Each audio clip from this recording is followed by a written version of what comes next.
இவர் ரிலீஸ் பண்ணக்கூடிய audio tape வந்து உண்மையாக இருக்குமானால் ரொம்ப சீரியஸான விஷயம். அது வந்து இப்போ ஏற்கனவே ஓப்பன் ஆகியிருக்கக்கூடிய இந்த 2G கேஸ், டெல்லி ஹைகோர்ட் நடக்கக்கூடிய கேஸுக்கு வந்து இன்னும் பெருசாக லைஃப் கொடுக்கும். ஏன்னா அப்போ வந்து நீங்கள் சொல்கிறது பொய் தான் எஸ்டாப்ளிஷ் பண்ணல, அந்த வாய்ஸ் உண்மை இல்லைன்னா சொல்லல.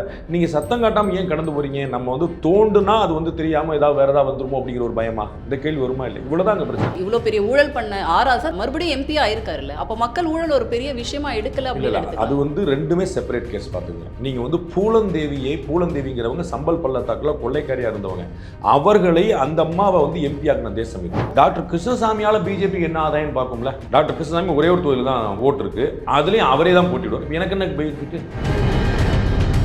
தமிழ்நாட்டில் எப்படியாவது பாஜக வந்து கால் ஊன்றிடணும் அப்படின்ற ஒரு முனைப்புல மோடி அவர்கள் செயல்படுறாரு. அவருடைய கான்ட்ரிபியூஷன் இந்தியா முழுக்க இருக்கு. அதாவது நல்லா உழைக்கிறார், அவர் பேய் மாதிரி உழைக்கிறவர். அவருடைய உழைப்புக்கு இன்னைக்கு நம்ம ஆள் பார்க்க முடியாது. ஒரு பேச்சுலர், அவர் வந்து ஒரு 20 மணி நேரம் சாதாரண உழைக்கிறாரு. திரு நிர்மல்குமார் பிஜேபியிலேருந்து ஏடிஎம்கே போனாலோ, காயத்ரி ரவிராம் அவங்க வந்து பிஜேபியில் ஏடிஎம், அதனால வந்து பிஜேபி படக்குன்னு விழுந்து நாளை காலையில் கேட்க நாதி எல்லாம் போகிறதுல ஏடிஎம்கே படக்குன்னு 10 தொகுதி கூட ஜெயிக்க போகிறார். அண்ணாமலை அவர்கள் பத்திரிகையாளர்களை சந்திக்கும் பொழுது உதயநிதி அவர்கள் கொடுத்த ஒரு பிரஸ் மீட் குறித்து கேட்கும்பொழுது அவர் என்ன சொல்றாரு அப்படின்னா, ஒரு தவறான வார்த்தையை பயன்படுத்திட்டாரு அப்படின்னு சொல்லிட்டு பத்திரிகையாளர்கள் சங்கம் நிறைய அமைப்புகள்லாம் வந்து கண்டனம் தெரிவிச்சிருக்காங்க. அண்ணாமலை அவர்கள் நல்ல வார்த்தை வேற ஏதாவது பயன்படுத்திக்கலாம். இது வந்து டபுள் மீனிங் கொடுக்கக்கூடிய ஒரு ஃப்ரேஸ். சார், அண்ணாமலை அவர்கள் வந்து நியூ பாலிடிக்ஸ், ஒரு புதிய பாலிடிக்ஸ் நம்ம உருவாக்கணும், இந்த பாலிடிக்ஸ் அழுக்கா இருக்கு தமிழ்நாட்டில் அப்படின்றாரு.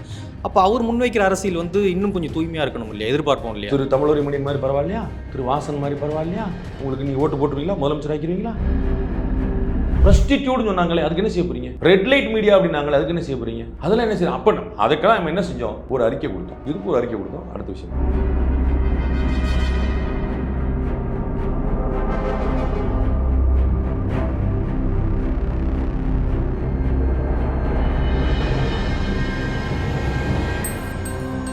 உலக தமிழ் சொந்தங்களுக்கு வணக்கம். நான் ராஜவேல் நாகராஜன். பேசு தமிழா பேசு வலையொலியுடைய வளர்ச்சிக்கு நீங்களும் உறுதுணையாக இருக்கணும்னு நினச்சிங்கன்னா இந்த வீடியோடைய டிஸ்கிரிப்ஷனில் இருக்கக்கூடிய ரேசர் பே லிங்கை கிளிக் பண்ணுங்கள். அந்த லிங்க்கில் போயிட்டு உங்களுக்கு விருப்பமான தொகையை பேசு தமிழா பேசுவனுடைய வளர்ச்சிக்கு உங்களுடைய பங்களிப்பாக நீங்கள் கொடுக்கலாம். நன்றி, வணக்கம். பேசு தமிழா பேசு நேயர்களுக்கு வணக்கம். இன்றைய நமது சிறப்பு விருந்தினர் மூத்த பத்திரிகையாளர் திரு ரங்கராஜ் பாண்டே அவர்கள். அவரோட தான் உரையாட போகிறோம். வணக்கம் சார். இப்போது கடந்த 2 நாட்களுக்கு முன்பு அண்ணாமலை அவர்கள் வந்து ஒரு டேப் ஒன்று ரிலீஸ் பண்ணியிருக்காரு, டிஎம்கே ஃபைல்ஸ் 3 அப்படின்னு சொல்லிட்டு. இப்போ இந்த 2G கேஸ் பற்றின டேப்பாக அதை ரிலீஸ் பண்ணியிருக்காரு ஆர் ஆசா அவர்கள் மற்றும் டிஆர் பாலு அவர்கள். இப்போ இந்த 2G கேஸ் அப்படிங்கிறது மறுபடியும் ரீஓப்பன் ஆகுமா? 2G கேஸ் வந்து ஏற்கனவே லைவில் தான் இருக்குது, அது ஓப்பனாக தான் இருக்குது. அது வந்து ஏற்கனவே திரு ஓபி சைனி அவர்கள் வந்து சிறப்பு நீதிமன்ற நீதிபதியாக இருந்து அந்த வழக்கு விசாரிச்சுட்டு கடைசி வரைக்கும் காத்திருந்தேன், ஒரு ஆதாரம் கூட கிடைக்கல, லீவு நாளெல்லாம் வேலை பார்த்தேன், ஒரு ஆதாரம் கூட காட்டலை அப்படின்னு சொல்லிட்டு அந்த கேஸை வந்து நல்லிஃபை பண்ணிவிட்டு திரு ஆர் ராசா அவர்களுக்கான ஆதரவான தீர்ப்பை கொடுத்துட்டார்.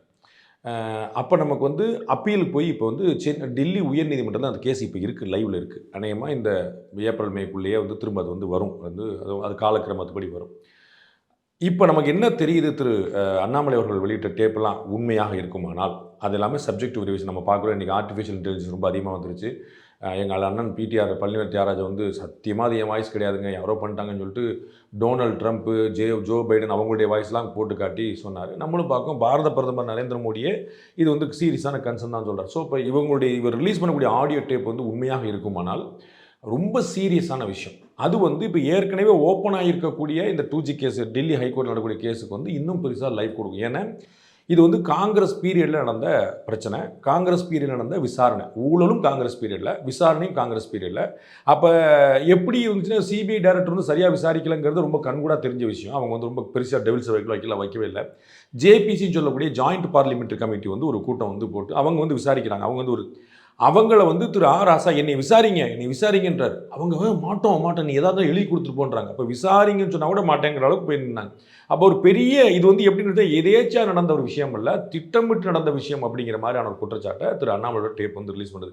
இப்போ நம்ம பார்த்து 2 3 நம்ம பார்த்துருக்கோம், இன்னும் 9 வர வேண்டியிருக்கின்ற, மொத்தமாக 9 வருது. இப்போ இந்த 3-4 டேப் இல்லாமல் இதுக்கு முன்னாடியே கனிமொழி அவர்கள் பேசின ஒரு டேப்ன்றது முன்னாடியே வந்துருந்துச்சுல சார். இப்போ அந்த டேப்பை ஒரு பெரிய ஆதாரமாக எடுத்து அப்பயே பண்ணாத போது இப்போ இந்த கேஸ்ல வந்து எப்படி இது வலு சேர்க்கும்? ஆதாரமாக எடுக்கிறீங்க, எடுக்கல, உயர்நீதிமன்றத்தில் தண்டனை வருது, விடுதலை ஆகுதுங்கிற தாண்டி ஒவ்வொரு காமன் மேனுடைய சென்ஸுக்கும் வந்து ஒன்று போய் சேரும். அதுதான் ரொம்ப முக்கியமான விஷயம். அப்போ வந்து இவர்கள் ஏன் இது ரியாக்ட் பண்ணாமல் இருக்கிறாங்கன்னு பார்க்க வேண்டியதில்ல. திரு டிஆர் பாலு உள்ளிட்ட டிஎம்கே ஃபைல்ஸ் 1க்கு இவங்க என்ன செஞ்சாங்க, திரு டிஆர் பாலு வழக்கு போடுறாரு. இப்போ ஏன் வந்து கண்டுக்க மாட்டேங்கிறாங்க? இப்போ நீங்கள் அவதூறு வழக்கு போடுங்க, இழிவுபடுத்துங்க, சண்டை போடுங்க, திட்டுங்க, ஏதாவது ஒன்று செய்யுங்க. இப்போ நீங்கள் வந்து என் மேலே ஒரு அவதூறு சொன்னால் நான் வந்து எதாவது ரியாக்ட் பண்ணணும்ல. அப்போ வந்து நீங்கள் சொல்கிறது பொய் தான் எஸ்டாப்ளிஷ் பண்ணல, அந்த வாய்ஸ் உண்மை இல்லைன்னா சொல்லல. நீங்கள் சத்தம் காட்டாமல் ஏன் கடந்து போகிறீங்க? நம்ம வந்து தோண்டுனா அது வந்து தெரியாமல் ஏதாவது வேறு ஏதாவது வந்துருமோ அப்படிங்கிற ஒரு பயமா? இந்த கேள்வி வருமா? இல்லை, இவ்வளோதான் அங்கே பிரச்சனை. அப்போ திரு அண்ணாமலை அவர்கள் ஒரு ஐபிஎஸ் ஆஃபீஸர், ஒரு கட்சியுடைய அகில இந்திய கட்சியுடைய மாநில தலைவர். அவருக்கு வந்து எல்லா சீரியஸ் கான்சிக்வன்ஸும் தெரிஞ்சு அதை ரிலீஸ் பண்ணுறார். அவர் தெரியாமல் குழந்தை பிள்ளை விளையாட்டு விளையாடல. He is playing a serious game.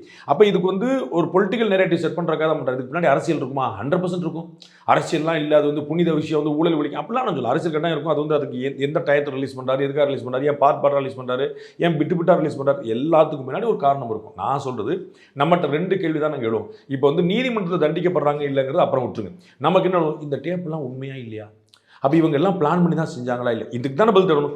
அப்போ நீதிமன்றத்தின் மூலமாக அது பதில் கிடைக்கிறதோ இல்லையோ, ஒவ்வொரு காமன் மேனுக்கும் இந்த கேள்வி தொடர்ந்து கொண்டே இருக்கும். இப்போ 2010 அந்த சமயத்துல 1,76,000 கோடி வந்து ஊழல் பண்ணியிருக்காங்க அப்படிங்கிறத டைட்டிலாக வச்சு தான் ஒரு பெரிய கியூரியாசிட்டி மக்கள் மத்தியில் ஏற்படுத்தினாங்க. இப்போ எலெக்ஷன் வர்றதுனால முன்னாடி டிஎம்கே ஃபைல்ஸ் பார்ட் 1 ரிலீஸ் பண்ணுறாரு. ஒரு 13 பேர் பற்றிய விவரங்களை வந்து அதில் ரிலீஸ் பண்ணார். ஸோ இப்போ ரிலீஸ் பண்ணுறது வந்து முழுக்க முழுக்க இந்த வரக்கூடிய தேர்தலில் வந்து இவங்களை ஒடுக்கணும் அப்படிங்கிற எண்ணத்தோடு இருக்குமா? சரி, 2009 அது பிரேக் ஆகுது. பிரேக் ஆனது இன்னைக்கு 2024 வரைக்கும் அது லைவ்ல தான் இருக்குது. நான் முதல்ல சொன்னோம்னா அது கேஸ் முடிஞ்சிடல. சுப்ரீம் கோர்ட்டில் ஃபைனல் ஆர்டர் வரல, ஹைகோர்ட்டு தான் போயிருக்கு, ஃபர்ஸ்ட் அப்பீல் தான் போயிருக்கு. இந்த ஃபர்ஸ்ட் அப்பீலில் தான் உங்களுக்கு ஜெயலலிதா அவருடைய கேஸில் நினைவு இருக்கும். உங்களுக்கு மைக்கேல் டி குன்ஹா வந்து தண்டனை கொடுக்குறாரு, குமாரசாமி நீதியரசர் வந்து விடுதலை பண்ணுறார். ஸோ அதற்கு பிறகு உச்சநீதிமன்றம் வந்து வேற ஒரு தீர்ப்பு கொடுங்க. அப்போ நமக்கு வந்து உச்சநீதிமன்றம் வரைக்கும் இன்னும் ஸ்பேஸ் இருக்குது. அப்போ இந்த கேஸ் இஸ் அலைவ், அதில் எந்த குழப்பமும் கிடையாது. அப்போ இது வந்து தேர்தலுக்காக இருக்குதா? கட்டாயம் இருக்கும், அதில் ஒன்றும் குழப்பம். நான் என்ன, எந்த அரசியல் கட்சியோட எந்த செயலையும் அரசியல் இல்லாமல் இருக்காது. பாரத பிரதமர் நரேந்திர மோடி கோயில் கோலா போகிறாரா, அதற்கு பின்னாடி அரசியல் இருக்கா? எஸ். நான் சொன்னேன், இதெல்லாம் பாசிட்டிவான பாலிடிக்ஸ். ஊழலை அம்பலப்படுத்துறேங்கிறது நல்ல பாலிடிக்ஸ் தானே. அப்போ அது வந்து ஒரு எதிர்வினை ஆற்றணும் இல்ல. இவ்வளவு பெரிய ஊழல் பண்ண ஆராசா மறுபடியும் எம்பி ஆயிருக்காருல்ல. அப்போ மக்கள் ஊழல் ஒரு பெரிய விஷயமா எடுக்கல அப்படின்னு. அது வந்து ரெண்டுமே செப்பரேட் கேஸ். பார்த்துங்க, நீங்க வந்து பூலந்தேவிங்கிறவங்க சம்பல் பள்ளத்தாக்குல கொள்ளைக்காரியா இருந்தவங்க. அவர்களை அந்த அம்மாவை வந்து எம்பி ஆகின தேசம் இது. ஸோ வந்து அப்போ பூலந்தேவி நல்லவங்க சொல்லிடுவீங்களா? அப்படி கிடையாது. ஸோ ஒரு ஆள் எம்எல்ஏ ஆறாரு, எம்பி ஆறாரு. இப்போ அரவிந்த் கெஜ்ரிவால் மேலே ஊழல் குற்றச்சாட்டு சொல்கிறாங்க. அவர் முதலமைச்சராக இருக்கார். அப்போ முதலமைச்சர் ஆகிட்டாருன்னா ஊழல் குற்றச்சாட்டு சொல்லக்கூடாது. திரும்பி எம்பி ஆகிட்டான்னு ஊழல் சொல்லணும். இது வேற ப்ராசஸ். இது எலெக்ஷன் ப்ராசஸ். நீங்கள் ஓட்டு கேட்குறீங்க, மக்கள் ஓட்டு போடுறாங்க. ஓட்டு போட்டதுக்கான காரணம் திமுகவாக இருக்கலாம், திமுக கூட்டணியாக இருக்கலாம், ஸ்டாலினாக இருக்கலாம், எதிர்கட்சியாக இருக்கலாம், ஏதோ 100 காரணம் இருக்கலாம். அல்லது நீலகிரி மக்களுடைய தனிப்பட்ட காரணங்களாக இருக்கும். அதனால் நான் ஓட்டு வாங்கி ஜெயிச்சுட்டு எம்எல்ஏ ஆகிட்டேன்னா அப்போ எம்எல்ஏ எந்த கேஸும் கிடையாது சொல்லிடுவீங்களா? அப்போ ஒருத்தர் மேலே கூட போட முடியாது. மக்கள் அதை ஆதரிக்கிறாங்க. மக்களுக்கு தெரியாது. மக்கள் சாமானியர்கள் அப்பா, உங்களுக்கு தெரிஞ்சாலும் 10 கூட தெரியாது, தெரிஞ்சாலும் உங்களுக்கு சொல்ல தெரியாது. அப்போ அவங்க வேற காரணங்களுக்காக ஓட்டு போடுவாங்க. That is a separate case. இது வந்து ஜுடிஷியல் ப்ராசஸ், அது வந்து எலெக்ஷன் ப்ராசஸ். இது ஜுடிஷியல். இதை குழப்ப முடியாது. எம்பி ஆகிட்டாருன்னா அவங்கள கேஸ் போட முடியாது, மந்திரி ஆகிட்டணும். That is not the game. So மக்கள் தேர்ந்தெடுக்கிறாங்க, தேர்ந்தெடுக்கல. இந்த கேஸில் லாஜிக்கல் எண்டு வரைக்கும் நம்ம காத்திருக்கணும். அவ்வளோதான். லாஜிக்கல் எண்டு சுப்ரீம் கோர்ட் வரைக்கும் காத்து. இப்போ வந்து அதுக்கு முன்னாடி செமிஃபைனல் நிற்குது. செமிஃபைனல் நிற்கும் போது இவர் வந்து பால வலுவா தூக்கி போறார். நீதிமன்றம் ஒரு இன்டைரக்டாவது இதை கன்சிடர் பண்ணும். என்னப்பா ஏதோ டேப்லாம் ரிலீஸ் பண்ணாங்களே, அதெல்லாம் என்னது அப்படின்னு பார்க்கும். இன்னைக்கு வழக்காடக்கூடியவங்க பார்த்தீங்கன்னா அரசு தரப்பில் பிஜேபியிலேருந்து நியமிக்கப்பட்ட வக்கீலாக இருப்பாங்க. போன பீரியல் யாரு? குற்றம் சாட்டப்பட்டவங்க கூட்டணி, குற்றம் சாட்டினவங்க கூட்டணி, வழக்கறிஞர் அவங்க. இந்த இன்னைக்கு பார்த்துருக்கோம். நம்ம வந்து எல்லாரும் பேசுகிறவங்க கூட அவங்களுக்கு நான் சொல்லிட்டேன், நான் வந்துட்டேன், நான் பார்த்துட்டேன், ஒன்றும் பிரச்சனை இல்லை, வருவாங்க போயிடுவாங்க. எது இப்படி ஒரு கான்ஸ்பிரசி நடந்திருக்காங்கிறது நமக்கு ஒரு கேள்வி. அப்போ இதை நீதிமன்றம் எப்படி விசாரிக்கவும்? இப்போ வந்து சினாரியோ மாறி இருக்கு. ஸோ நீதிமன்றம் ஒரு நியாயத்தை வழங்கும். நம்ம பார்ப்போம். இந்த 3 டேப்லையுமே காமனாக சொல்லக்கூடிய ஒரு நேம் அப்படின்னா ஜாஃபர் சேட் அவர்களோட பேர் தான் வந்து இந்த 3 டேப்லையுமே நம்ம கேட்கக்கூடிய ஒரு குரலாக இருக்குது. ஸோ இப்போ இந்த பர்டிகுலர் கேஸை மறுபடியும் எடுத்து நடத்தும் பொழுது ஏவனா ஜாஃபர் சேட் இருப்பாரா? A1 அவர் இருக்க வாய்ப்பு இல்லை. முதல்ல இது வந்து டேப் ஒரிஜினலாங்கிற பார்க்கணும். நான் ஃபஸ்ட் டைமே சொல்லிட்டேன். இந்த ஆடியோ கேட்குறத பார்த்தா இந்த விஷயத்தை அந்த இது ஜாஃபர் சேட் அவர்களுடைய ஃபோன்லேருந்து தான் போன மாதிரி தெரியுது. இந்த கிளாரிட்டி 2 பேருக்கும் இந்த சைடு அந்த சைடு பேசுகிறவங்களுக்கு இருக்குல்ல.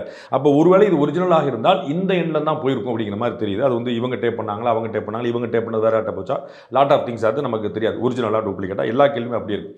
அப்போ இந்த கேஸில் வந்து கூடுதலான ஒரு சாட்சியாக சேர்க்கப்படுவாரே தவிர A1 சேர்க்கப்பட முடியாது. ஏன்னா அவருக்கு ஏதோ ஆதாயம் இருக்கான்னு இப்போ வரைக்கும் எந்த ப்ரூஃப் இல்லை. சரி, சரிங்களா? டே ஒன்லேருந்தே திரு ஜாஃபர் சேட் இந்த வழக்கில் தொடர்புடையவராக இருக்கிறாருங்கிறதுக்கு எந்த ப்ரூஃபும் இல்லை. அவர் ஒரு விஷயம், அவர் வந்து அப்போ வந்து உளவுத்துறையுடைய தலைமை அதிகாரியாக இருந்ததுனால சில விஷயங்கள் அவர்கிட்ட ஷேர் பண்ணுறாங்க. அது சில விஷயங்கள் ஆமான்னு கேட்டுக்கிறாரு, சில விஷயங்கள் ஆமா இல்லையான்னு டவுட் பண்ணிக்கிறாரு, கிளியர் பண்ணிக்கிறார், அவ்வளோதான். ஸோ அவர் வந்து ஒரு எகைன் இந்த டேப் உண்மையாக இருந்தால் அவர் வந்து ஒரு கான்வர்சேஷனில் ஈடுபடுறாரு, அவ்வளோதான். அப்போ அது கான்வர்சேஷனில் ஈடுபட்டாருங்கிறனாலே அவருக்கு வந்து கான்ஸ்பிரசியில் தொடர்பு இருக்குது நீங்கள் கொண்டு வரலாம். அப்போ நீங்கள் வந்து கடைசியாக ஒரு அக்யூஸ்டாக நீங்கள் ட்ரை பண்ணலாம், அல்லது விட்னஸாக வச்சுக்கலாம். விட்னஸாக வச்சுக்கிறதா எனக்கு தெரிஞ்சு லீகலாக சேஃபான பிளேஸாக இருக்கும் அப்படின்னு நான் நினைக்கிறேன். நீங்கள் பேசுனீங்களே, என்ன பேசுனீங்க? பேசுனது உங்கள் குரல் தானா, இது அவருடைய குரல் தானா? அப்போ என்ன டீட்டெயில்ஸ்? நீ வந்து அண்ணாமலை போட்ட வந்து 32 செகண்ட் இருக்குது, மிச்சம் செகண்ட்ஸ் என்னாச்சு? இது இப்படி தெரிஞ்சுட்டு to get more knowledge about that conversations, இது நம்ம ட்ரை பண்ண முடியுமே தவிர இவருக்கு ஆதாயம் இருக்குதா இல்லையான்னு நீங்கள் கிராஸ் பண்ண முடியாது. அது வந்து ஆதாயம் இருந்தால் தான் நீங்கள் எவனாக முடியும். அதாவது 2G கேஸில் நான் ஸ்பெக்ட்ரம் அலோகேஷன் மூலமாக நேரடியாகவும் மறைமுகமாக நான் ஆதாயம் பெற்றேன். அப்போ இருந்த மந்திரியும் அப்போ இருந்த பல நிறுவனம், ஸ்வான் டெலிகாம் உட்பட பல நிறுவனங்களும் அவர்கள் ஆதாயம் அடைந்தார்கள்ங்கிறது தான் கேஸ். அப்போ ஆதாயம் இல்லாமல் நீங்கள் கேஸ் போட முடியாது. இப்போ இந்த கேஸ்ல இன்னொரு பேர் அப்படின்னு சொன்னா சாதிக் பாஷாவுடைய கொலை வழக்கும் வந்து இந்த கேஸோடயே ஒப்பிட்டு சொல்லக்கூடிய ஒரு விஷயமா இருக்கு. இப்போ சமீபமா பிரபாகரன் ஒருத்தர் வந்து நான் வந்து அதுக்கு சாட்சியம் அப்படின்னு சொல்லிட்டு ஒரு பிரஸ் மீட் ஒன்று கொடுத்துருக்காரு சார். இதை பத்தி அவங்க நீதிமன்றம் தான் போய் ப்ரூஃப் பண்ணணும். நிறைய வந்து திரு வைகோ அவர்கள் இதை பற்றி பேசியிருக்கிறாரு, சாதிக் பாஷா அவருடைய மனைவி இதை பற்றி பேசியிருக்கிறாங்க, மற்ற பலர், திரு பிரபாகரன் பேட்டியை நான் பார்க்கல, நிறைய பேர் சொல்லியிருக்காங்க இதை பற்றி. இது எல்லாமே பப்ளிக் டொமைனில் இருக்குது. ஆனால் நம்ம வந்து பப்ளிக் டொமைனில் ஒருத்தர் பேசுகிற வச்சு நம்ம சொல்லிடணும். ஏற்கனவே சொன்ன மாதிரி திரு அண்ணாமலை அவருடைய ஆடியோ டேப்பை வச்சு நான் வந்து ஏன் ஆமா ஒரிஜினல் அடுத்த கட்டத்துக்கு நகரல. ஸோ இதெல்லாம் பொதுவெளியில் வந்தால் நமக்கு வந்து ஒரு நீதிமன்றத்தின் மூலமாக நிரூபிக்கப்பட்டாலும் நம்ம சொல்லுவோம். நீங்கள் ஒரு குற்றச்சாட்டு சொல்லிட்டீங்கிறக்கா நான் ஏற்று போகணுங்கிற அவசியம் இல்லை. ஸோ திரு அண்ணாமலை அவர்களே சொல்லியிருந்தாலும் அவர் வந்து ஒரு பொறுப்பான ஐபிஎஸ் ஆஃபீஸராக இருந்தவர், இன்னைக்கு ஒரு அகில இந்திய தலைவர் கட்சியோட மாநில தலைவர் இருக்காருன்னா கூட அதில் ஒரு அக்கறை நம்ம வச்சு தான் நான் ஒரு பத்திரிகையாளர் அணுக முடியும். அதுபோல் திரு பிரபாகரனோ திருமதி சாதிக் பாஷாவோ மற்ற நண்பர்களோ நிறைய பேருக்கு அந்த மரணத்தில் ஒரு பெரிய மர்ம மரணம், அதில் குழப்பம் இல்லை. அது வந்து ஒரு கேஷுவலான நேச்சுரல் டெத் இல்லை, அது ஒரு சஸ்பீசியஸ் டெத்து. பட் அதுக்கான ரெமெடி நம்ம எங்கே தேட முடியும்னா நீதிமன்றம் மூலமாக மட்டும் தான் தேட முடியும். மற்றவங்க சொல்கிறத வந்து நம்ம ஓஹோ அப்படி இருக்குதான்னு கவர் பண்ணி இதில் பார்த்தீங்கன்னா திரு அண்ணாமலை அவர்கள் வெளியிடுறதுல பொலிட்டிக்கல் இம்ப்ளிகேஷன்ஸ் இருக்கும், புரியுங்களா? சாதகமாக 4 பேர் யோசிப்பாங்க, பாதகமாக 4 பேர் யோசிப்பாங்க, அதுக்கான இம்பாக்ட் இருக்கும். அதுக்காக தான் அவர் பண்ணுறாரு, அது நல்ல விஷயம். பொலிட்டிக்கலாக இட்ஸ் அ குட் கேம். ஆனால் திரு சாதிக் பாஷா அவருடைய மரணத்தை வந்து பொலிட்டிக்கலாக நீங்கள் பார்க்க முடியாது. அது வந்து என்ன இம்பாக்ட் இருக்குன்னு அப்புறம் இந்த மரணம் வந்து சஸ்பீசியஸ் டெத்தா இல்லாட்டி வந்து மர்டரா இல்லாட்டி வந்து சூசைடா, இந்த 3 ஏரியாக்குள்ள தான் அது கொள்ள முடியும். அப்போ நீதிமன்ற விசாரணை ஒரு நியாயமான புலன் விசாரணை தான் அதை தீர்வு சொல்ல முடியுமே தவிர நானும் நீங்களும் அதுக்கு ஒரு தீர்வு காண முடியாது. இப்போ தொடர்ந்து வந்து செந்தில் பாலாஜி அவர்களாக இருக்கட்டும், பொன்முடி அவர்களாக இருக்கட்டும், இது மாதிரி தொடர்ந்து திமுகவுக்கு ஒரு நெருக்கடியான சூழல், அந்த அமைச்சரவையில் இருக்கக்கூடிய அமைச்சர்கள் மற்றும் எம்பிக்கள் பற்றி தொடர்ந்து இந்த மாதிரி விஷயங்கள் வரும்பொழுது திமுகவுக்கு இது ஒரு பெரிய நெருக்கடியை ஏற்படுத்துமா? இந்த 2024 எலெக்ஷனில் அது ஒரு பாதிப்பை அவங்களுக்கு உருவாக்குமா? ஆக்சுவலாக பார்த்தீங்கன்னா இருக்காது. அதுதான் வந்து ஒரு பெரிய துயரமான விஷயம். என்னென்னா ஈஸி வின்னா இருக்கும் அப்படின்னு எடுத்துக்கலாமா? ஆமாம், ஈஸி வின்னா இருக்கலாம். அது வந்து என்ன காரணங்கிறது நான் சொல்கிறேன். ஈஸி வின்னா இல்லாமல் எப்படி போகுங்கிறேன் நான் சொல்கிறேன். ஈஸி வின்னா இருக்குங்கிறது தான் என்னுடைய ஃபஸ்ட்டு பிரச்சனை. அதுக்கு என்ன காரணம்? அதற்கு காரணம் பொன்முடியோ செந்தில் பாலாஜியோ கிடையாது.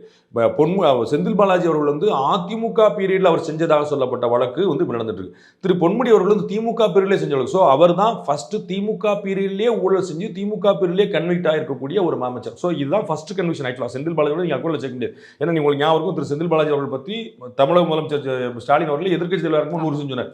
ஸோ அந்த கேஸ் தான் இப்போ நடக்குது. அப்போ திரு பொன்முடி தான் ஃபஸ்ட்டு கேட்ச், அவங்களுக்கு ஒரு ப்ரைஸ் கேட்ச் வந்து பொன்முடி. ஆனால் கீழே வந்து பார்த்தீங்கன்னா இவங்களுக்குலாம் ஒரு நெரேட்டிவ் ஒன்று இருக்குது. என்னன்னா பழிவாங்கும் போக்கு, மத்திய அரசு பழிவாங்கும் போக்கு, இடியை ஏவி விடுகிறது, மத்திய அரசு ஏஜென்சி விடுறது, இவங்க வந்து நெரேட்டிவ் ரொம்ப ஸ்ட்ராங்காக இருக்கு. மீடியா ஃபுல்லாக அந்த பக்கம் சப்போர்ட் இருக்குது. ஸோ திரும்ப திரும்ப சொல்லி ஒரு கட்டத்தில் இவங்களுக்கு ஆமா இல்லை அப்படியே இருக்கும் அப்படிங்கிற மாதிரி கொண்டு போயிருப்பாங்க. அப்போ அதனால வந்து அது ஈஸியாக வச்சுருவாங்க.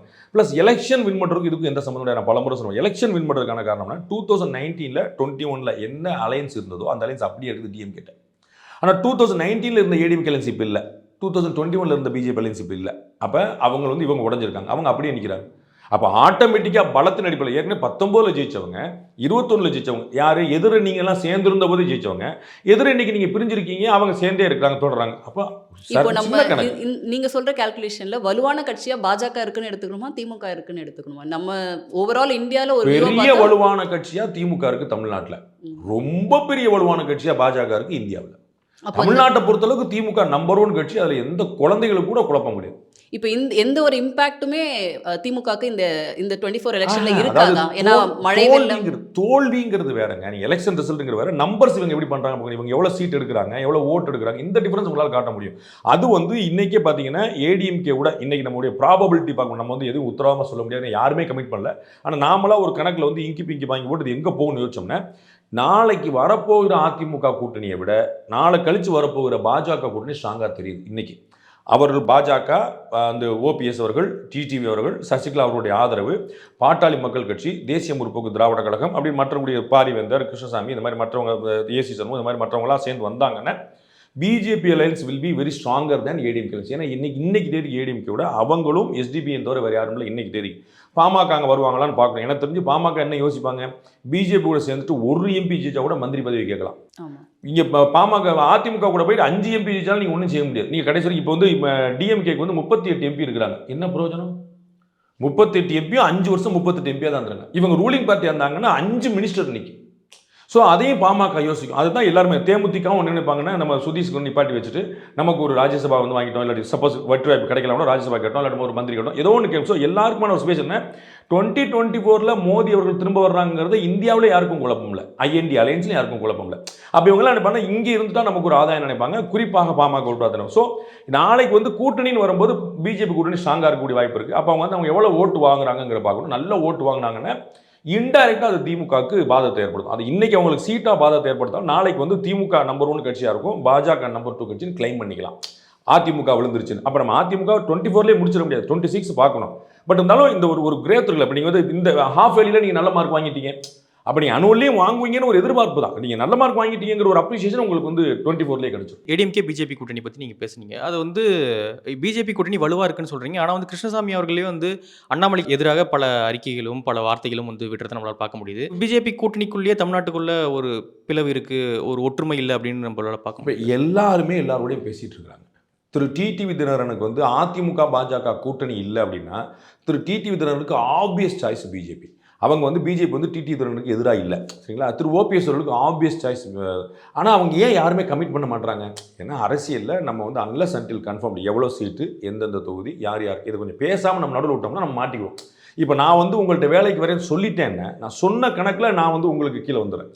அப்புறம் நீங்கள் வந்து இந்த வேலையை பிறந்த இப்போ நான் முதல்ல வேலை கேட்கும் போதே என்ன வேலை, என்ன சம்பளம், என்ன டியூட்டி, எங்கே வேலை, என்ன ஷிஃப்ட், இதை நான் முதலே பேசிட்டேன்னா நான் வரலன்னு சொல்லிடலாம். இவ்வளோ தான் டீல் நடக்கு, வேற ஒன்றும் இல்லை. So everybody stacking themselves. அப்போ வந்து திரு கிருஷ்ணசாமி அவர்களுக்கு என்ன ஒரு வாய்ப்பு இருக்குது, முன்னாடி பிஜேபி தவிர வாய்ப்பே இல்லாமல் இருந்துச்சு.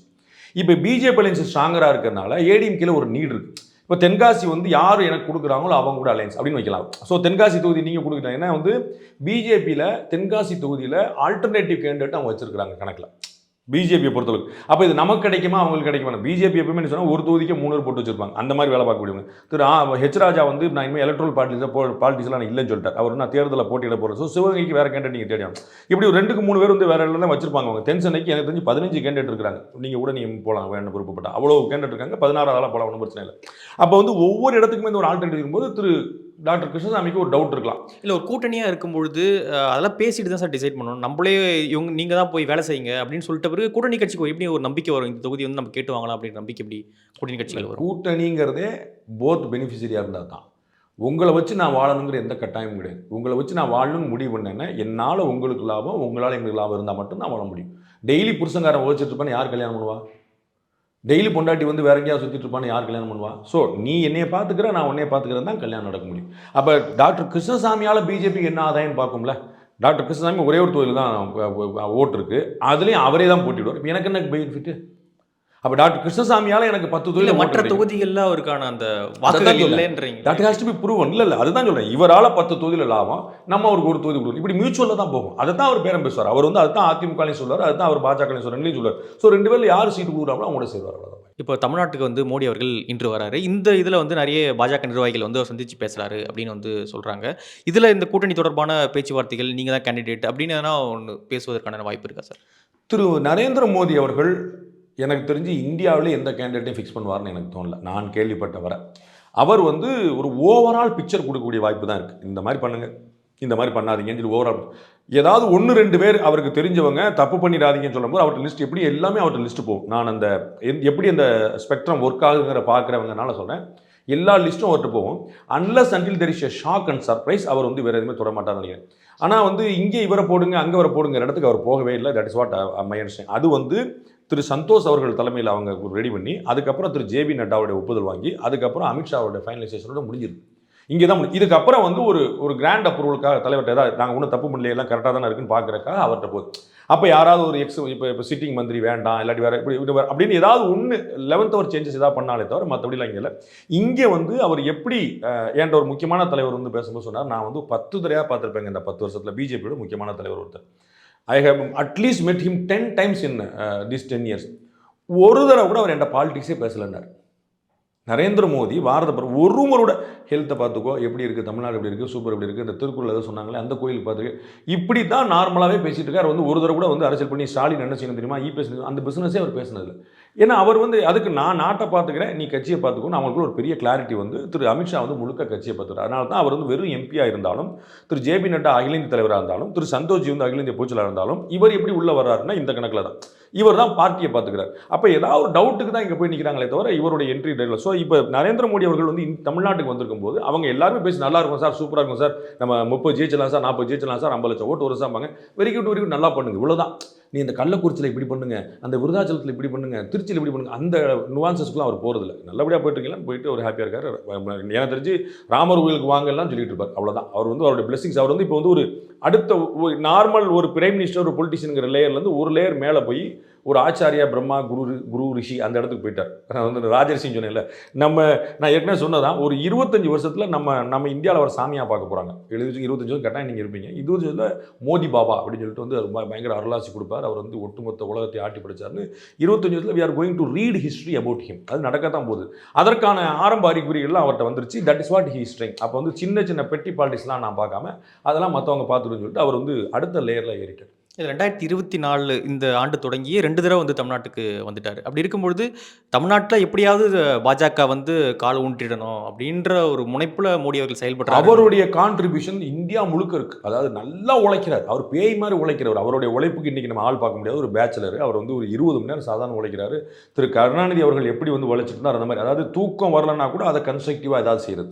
அந்நேரம் நம்ம வந்து விடிய ராத்திரி 12:30 மணிக்கு ஃபோன் பண்ணி இவருக்கு ஜெய்சங்கருக்கு ஃபோன் பண்ணுறாரு. அது வந்து உக்ரைன் ரஷ்யா சண்டையை பார்த்தியா, என்னாச்சு, எனக்கு எதாவது அப்டேட் பண்ண அப்படின்றார். அப்போ 24 இதே வேலையாக இருக்கிறார். அவருக்கு வந்து அது குழப்பமே கிடையாது. அந்த அடிப்படையில் என்னை ஃபுல்லாக எக்ஸ்ப்ளோர் பண்ணிக்கங்கன்றார். அதை நான் கண்கூட பார்த்தேன். அது அஸ்ஸாமுக்கு அவர் செய்கிறாரு, தமிழ்நாட்டுக்கு செய்கிறார். யார் நேற்று 2 நாள் கேரளாவில் இருந்தார். 2 நாள் இருந்தார் கேரளாவில். அங்கே போய் காரியகர்த்தாவோட மீட்டிங் போகிறாரு, கொச்சியில் குருவாயூர் கோயிலுக்கு போகிறாரு, நம்ம இந்தியன் ஆயில் கம்பெனியை திறந்து வைக்கிறாரு, எல்லாம். ஸோ என்னென்ன முடியுமோ எக்ஸ்ப்ளோர் பண்ணிக்கங்கன்றார். அதில் எந்த குழப்பம் முடியாது. அவங்க மட்டும் இல்லை, நீங்கள் எந்த திருச்சியில் அவர் பேசும்போது நீங்கள் கவனிச்சிங்களான்னு தெரியல, கடந்த 5 வருஷத்தில் மட்டும் 40 மந்திரிகள் 400 முறை வந்திருக்காங்க, வந்துகிட்டே இருக்காங்க. விகே சிங் அவர் வந்து வேலூருக்கு வந்துட்டே இருக்காரு. நிறைய பேர் கவனிக்கிறது இல்லை. நிறைய இன்னும் பேர் தெரியாத மந்திரிகள்லாம் வந்து ஏகப்பட்ட மந்திரி வந்துகிட்டே இருக்கிறாங்க. மத்திய அமைச்சர்கள் இங்கே ஆளாளுக்கு அவங்களுக்கு ஒரு இடம் கொடுக்கப்பட்டு அவங்க இவர் திருச்சி வந்துட்டே இருப்பார், இவர் வேலூர் வந்துட்டே இருப்பார், இவர் மதுரை வந்துட்டே இருக்காங்க. அவங்க கட்சி வேலையை பார்த்துக்கிட்டே இருக்காங்க, என்கரேஜ் பண்ணிட்டு இருக்காங்க. ஸோ தமிழ்நாடு முக்கியமான, ரொம்ப முக்கியம். தமிழ்நாடு, கேரளா, ஆந்திரா, தெலுங்கானா, இந்த 4 அவங்க ஃபோக்கஸ் பண்ணுறாங்க. பிரதமரை பொறுத்தளவுக்கு என்னை எவ்வளோ நாள் பயன்படுத்திக்கங்கன்றார். அதுக்கு வந்து அந்தந்த கட்சி தலைவர்களுடைய சாமர்த்தியம். இந்த பிஜேபி ஏடிஎம்கே கூட்டணி பற்றி நம்ம பேசும்பொழுது அவங்க வந்து பிஜேபி ஏடிஎம்கே கூட்டணி ஏற்படலனாலுமே இவங்க 2 பேருமே வந்து ரொம்ப எதிரும் புதிருமாக மாறுற மாதிரியான ஒரு சூழல் வந்து ஏற்பட்டிருக்கல சார். ஒரு திமுக பிஜேபி எப்படி மோதுமோ அதுபோல் வந்து ஏடிஎம்கே பிஜேபி மோதக்கூடிய ஒரு சூழலானது இப்போ ஏற்பட்டிருக்க மாதிரி தெரியுது காலத்தில். பிஜேபியில் இருந்த காயத்ரி ரகுராம் அவர்கள் இன்று வந்து எடப்பாடி பழனிசாமி அவர்கள் மீட் பண்ணி வந்து சேர்ந்திருக்காங்க ஏடிஎம்கேல. திரு நிர்மல்குமார் பிஜேபியிலேருந்து ஏடிஎம்கே போனாலோ, காயத்ரி ரகுராம் அவங்க வந்து பிஜேபியில் எடுப்போம். அதனால் வந்து பிஜேபி படக்குன்னு விழுந்து நாளை காலையில் கேட்க நாதி இல்லாமல் போகிறதில்ல, ஏடிஎம்கே படக்குன்னு 10 தொகுதி கூட ஜெயிக்க போகிறதில்ல. இதெல்லாம் வந்து சந்தோஷம் அவங்களுக்கு. ஆக்சுவலாக திரு நிர்மல்குமாருக்கும் திரு காயத்ரி ரகுராமுக்கும் ஏடிஎம்கே தான் அவங்களுக்கு அடைக்கலம் கொடுக்குது, புரியுங்களா? அதனால் வந்து அது பெரிய விஷயம். இங்கேருந்து போய் ஒன்று பெருசாக அங்கே ஒன்று வந்து இவங்களால் அங்கே பெரிய மாற்றம் இல்லை. ஒரு தலைவர் வர்றாங்க, ஒரு பிரமுகர் வர்றாங்க, ரைட், அவ்வளோதான் முடிஞ்சு. இது வந்து செப்பரேட் கேஸ். இங்கே போனனால கவலைப்பட முடியல. அந்த பக்கம் பார்த்தீங்கன்னா இந்த 2 பேருக்குமே எதிர்ப்பு ஓப்பன் ஆயிடுச்சு. இப்போ ஏன் அப்படின்னா, முன்னாடி பொது எதிரியாக ஸ்டாலினை வச்சுருந்தாங்க, திமுக வச்சுருந்தாங்க. அப்போ 2 பேரும் இடையே சண்டை போட்டுருந்தாங்க. அப்போ வந்து எதுனாலும் திமுக பேசுவாங்க. இப்போ என்ன ஆயிடுச்சுன்னா நம்பர் 2 யாருங்கிற கேள்வி வந்துச்சு. இப்போ நீங்கள் நம்பர் 1 ஆகிறதுக்கு முதல்ல நீங்கள் நம்பர் 2 ஆகணும், சரிங்களா? நீங்கள் நம்பர் 3ல இருக்கீங்க, நம்பர் 2 ஆகணும். அப்படி தான் நீங்கள் பைபாஸ் பண்ணி போக முடியும். அப்போ இவங்க நம்பர் 3ஓ 4ஓ எங்கேயோ இருக்கக்கூடிய ஒரு கட்சி, நான் முதல்ல வந்து நம்பர் 1 ஆக போகணும்னு ட்ரை பண்ணுறாங்க. அப்போ நம்பர் 1 ஆனால் தனியாக நான் ட்ரை பண்ணுறேன் போது அப்போ என்ன, திரு சீமானுக்கு மாற்றா இவர் வரணும், திரு இபிஎஸ்க்கு மாற்றா இவர் வரணும், அப்புறம் வந்து திரு ஸ்டாலினுக்கு மாற்றா வரணும். அப்போ இந்த இடத்துல வரும்போது எனக்கும் இவருக்குமான போட்டி இயல்புலேயே வந்துடுது. அப்போ அவங்களுக்கும் தெரிஞ்சிருக்கு. ஏற்கனவே சொன்னது போல திரு எடப்பாடி பழனிசாமி அவர்களுக்கும் நிறைய காரணங்கள் இருக்குது. அவருடைய சமூகம், அவருடைய வயசு, அவர் அந்த கொங்கு பெல்ட்டில் அண்ணாமலை பண்ணக்கூடிய பெனட்ரேஷன், இதெல்லாம் வந்து பார்த்துட்டு இவருக்கும் ஒரு தேவை இருக்குது.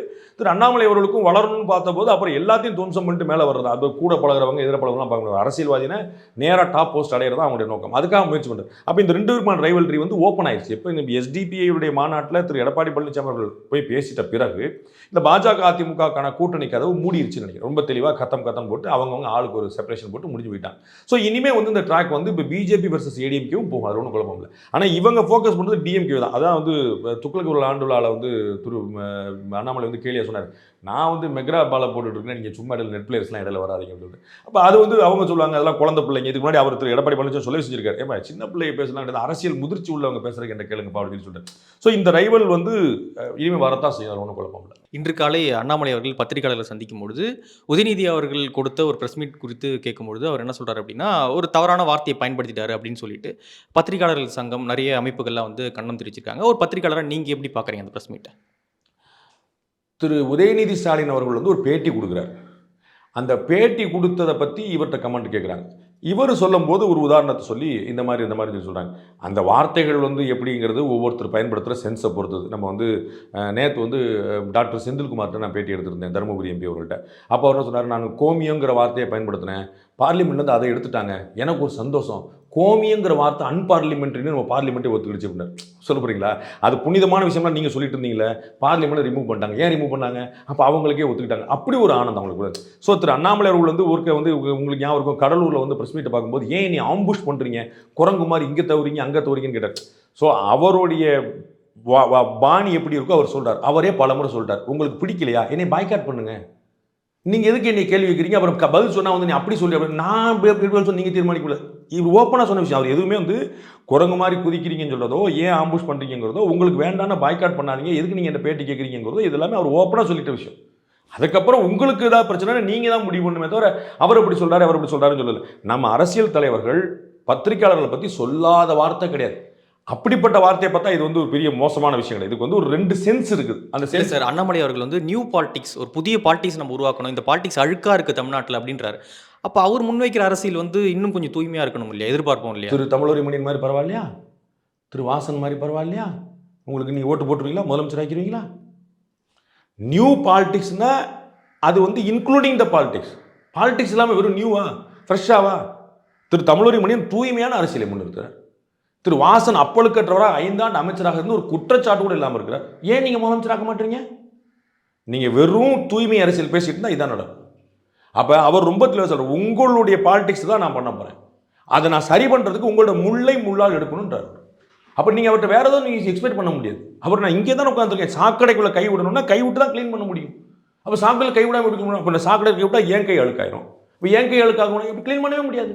அப்போ அவர் தரையில் இறங்கி இப்போ நான் அவர் நீங்கள் திராவிடமா, நான் திராவிடம் ப்ளஸ்ன்னு சொன்னவர். அவர் நீ என்ன பண்ணுறது நான் பண்ணுவேன், உனக்கு குறைவெல்லாம் பண்ணுவேன், ஒரு ஸ்டெப் மேலே பண்ணுவேன்றார். இந்த திமுகலையும் இந்த அதிமுகலையும் ஏன் மற்றக்கூடிய அத்தனை கட்சிகளையும் பத்திரிகையாளர் பற்றி பேசாத ஒரு வார்த்தை சொல்லுங்கள். பத்திரிகையாளர் பற்றி ஒரு விமர்சனம் கூட செய்யாத ஒருத்தர் நான் சொன்னேன், இந்த 2 பேர் தான். அண்ணன் தமிழரி மணியன், அண்ணன் ஜி.கே. வாசன். வேறு யார் பத்திரிகையாளர் பற்றி பேசாத வார்த்தை கிடையாது, வெளியே சொல்ல முடியாது. எங்களுடைய அண்ணன் மறைந்த விஜயகாந்த் வரைக்கும், அமரர் கலைஞர்லேருந்து யார் பேசலை சொல்லுங்கள். ஜெயலலிதா அவர்கள் நான் பத்திரிகையே படிக்கிறது கிடையாது அப்படின்னாங்க. சட்டசபையில் நான் வந்து உங்கள் பத்திரிகைலாம் படிக்கிறது கிடையாது, அவன் படிப்பான் அதெல்லாம் அப்படின்ட்டாங்க. என்ன இப்போ செய்ய போகிறீங்க? ஸோ பத்திரிகையாளர்களை அவமதிக்கிறதுங்கிற எல்லாருமே பண்ண. இந்த இடத்துல திரு அண்ணாமலை அவர்கள் நல்ல வார்த்தை வேறு ஏதாவது பயன்படுத்திக்கலாம். இது வந்து டபுள் மீனிங் கொடுக்கக்கூடிய ஒரு ஃப்ரேஸ். அதை வந்து நீங்கள் இப்படி எடுத்துக்கலாம் அப்படி எடுக்கலாம். நீங்கள் அப்படி ஒரு சென்ஸ் எடுத்துக்கிட்டீங்கன்னா அவர் கிராமத்தில் சொல்லக்கூடிய பல மொழி சொல்கிறார். அதை நீங்கள் தவிர்த்துக்கலாமா தவிர்த்துக்கலாம். பட் வந்து இது இவ்வளோ பெரிய டிஸ்கஸ் பண்ண வேண்டியது தான். அப்போ இதுக்கு முன்னாடி பேசுனதில் என்ன செய்யுது? இழித்தும் பழித்தும் நேரடியாக பத்திரிகையாளர் சொல்லி சொன்னாங்களே, ப்ரஸ்டிடியூட்னு சொன்னாங்களே, அதுக்கு என்ன செய்ய போறீங்க? நாங்கள் போட்ட பிச்சைன்னு சொல்லி சொன்னாங்களே, அதுக்கு என்ன செய்ய போறீங்க? ரெட் லைட் மீடியா அப்படின்னாங்களே, அதுக்கு என்ன செய்ய போறீங்க? அதெல்லாம் என்ன செய்யணும்? அப்போ அதுக்கெல்லாம் நம்ம என்ன செஞ்சோம்? ஒரு அறிக்கை கொடுத்தோம். இதுக்கு ஒரு அறிக்கை கொடுத்தோம். அடுத்த விஷயம் பார்க்கலாம். இல்லை சார், நம்ம வந்து இப்போ பாஜகவுக்கு ஒரு ஸ்பேஸ் இருந்துச்சு. நீங்கள் கேட்கும்பொழுது திமுக பேசுகிறாங்க அப்படின்னா நமக்கு ஒரு ஸ்பேஸ் இருந்துச்சு, நீங்கள் பேசாதீங்க அப்படின்னு சொல்கிறேன். இனிமேல் அவங்க பேசினா கூட நம்ம எங்கேருந்து அதை சொல்ல முடியும்? ஸ்பேஸே இப்போ நம்மளுக்கு இல்லாத ஒரு சூழல் இருக்கு இல்லையா? இல்லை அது அவங்களுக்கும் அதை பற்றி கவலையப்பட மாட்டாங்க. அவர் தான் சொல்கிறாரு, நீ என்னன்னாலும் பண்ணிக்கோன்றாரு. அவர் வந்து இந்த பாலிட்டிக்ஸ் தான் பண்ண போகிறேன்னு சொல்கிறாரு. இந்த பாலிடிக்ஸ் பண்ணி தான் நான் சரி பண்ண முடியுன்றார். நீங்கள் என்ன செய்றீங்களோ அதுதான் நான் செய்ய போகிறேன்றார். நீங்கள் என் மேலே வந்து நீங்கள் அம்பா விட்டுட்டு இருப்பீங்க, நான் உட்காந்து மாலையாக போடுற ஆள் நான் கிடையாது. அவர் சொன்னார்ல, ஒரு அடிக்கு நான் 2 அடி திருப்பி கொடுக்குற பிஜேபி, அடி வாங்கிட்டு போகிற பிஜேபி கிடையாது. He is very clear. அவர் தெளிவாக சொல்லிட்டு செஞ்சுட்டு இருக்கிறார். நீங்கள் அதுக்கு மேலே ஒரு தூய்மை அரசியல் எதிர்பார்க்க முடியாது. நீங்கள் வந்து கேரளாவில் வந்து அரசியல் படுகொலைகள் நடக்குது, பிஜேபிக்காரங்க பல பேர் பலியாகிறாங்க, மாற்றுக் கட்சியிலையும் பலியாகிறாங்க. ஸோ பிஜேபிக்காரங்களோ ஆர்எஸ்எஸ்காரங்களோ மட்டுமே பலியாகிறாங்களே, இந்த 2 பக்கம் சண்டைன்னா 2 பக்கம் உடைய தானே செய்யும். நீங்கள் அப்போ இவங்க வந்து அண்ணாமலை தாக்குவாங்க, திரு அண்ணாமலை தாக்க மாட்டார்னு என்ன செய்யும்? அப்படி இப்படி முடியும். சரி, அண்ணாமலை தாக்காமல் டிப்ளமேட்டிக்காக ரொம்ப ஒழுக்கமாக சரியாக இருக்கார், தமிழ்நாட்டில் வந்து அடுத்த எலெக்ஷனில் அவர் முதலமைச்சர் ஆக்கிடுவீங்களா? That's not going to happen. இன்னைக்கு வந்து ஆக்சுவலாக இன்னும் சொல்ல போனால் இன்னைக்கு ட்ரெண்ட் எப்படி ஆகி போச்சுன்னா, 40 வயசு கீழே, அது ரொம்ப துரதிஷ்டமான விஷயம். 40 வயசு கீழே ஆயிடுச்சுன்னா கண்ணா பின்னான்னு பேசினா தானே தலைவனாயிரம், அப்படி டீசெண்டாக பேசினா பூமர் ஆயிரம். அப்படி நீ ஐயோ பாவம் நல்ல மனுஷன், நல்ல அரசியல்வாதி தான், பட் பார்த்துச்சு தூர்தர்ஷன் மாதிரி அப்படி பார்த்துட்டு நல்லா போய்ட்டு. நீங்கள் ஒவ்வொரு மீடியாலையும் சோசியல் மீடியாவில் தமிழ்லாம் எப்படி போடுறீங்க, என்னென்ன வார்த்தையை போடுறீங்க, அதுதான் ட்ரெண்ட். அப்புறம் நீங்கள் வந்து ஒரு அரசியல் தலைவரை ட்ரெண்டாக வச்சுக்கிடாமல் அவர் வந்து நீங்கள் போய் பூமர் மாதிரி இருக்குன்னு எப்படி இருப்பார் அவர்? அண்ட் மற்ற கட்சிகளாக இருக்கணும்னு சொல்ல, எல்லா கட்சியும் ஒழுக்கமாக இருக்குன்னா திரு அண்ணாமலை அவர்கள் நம்ம கண்டிக்கணும். புரியுதுங்களா சார்? நீங்கள் தான் சார் அந்த அரசியல் தரம் தாழ்த்துறீங்க. எல்லாரும் எவ்வளோ டீசெண்டாக பிஹேவ் பண்ணாங்க, நீங்கள் எப்படி சார் பேசுங்க? அவரை நம்ம கட்டாயம் கண்டிக்கணும், எந்த குழப்பமும் கிடையாது. ஆனால் எல்லாருமே பண்ணுறாங்க, இவரும் பண்ணுறாரு. அப்போ நீங்கள் எப்படி சொல்ல முடியும்? அப்போ அரசியல் முழுக்க அப்படி தான், அரசியல்வாதி முழுக்க அப்படி தான் நம்ம செய்யணும். நன்றி சார். உலக தமிழ் சொந்தங்களுக்கு வணக்கம். நான் ராஜவேல் நாகராஜன். பேசு தமிழா பேசு வலையொலியுடைய வளர்ச்சிக்கு நீங்களும் உறுதுணையாக இருக்கணும்னு நினச்சிங்கன்னா இந்த வீடியோடைய டிஸ்கிரிப்ஷனில் இருக்கக்கூடிய ரேசர் பே லிங்கை கிளிக் பண்ணுங்கள். அந்த லிங்க்கில் போயிட்டு உங்களுக்கு விருப்பமான தொகையை பேசு தமிழா பேசுவனுடைய வளர்ச்சிக்கு உங்களுடைய பங்களிப்பாக நீங்கள் கொடுக்கலாம். நன்றி, வணக்கம்.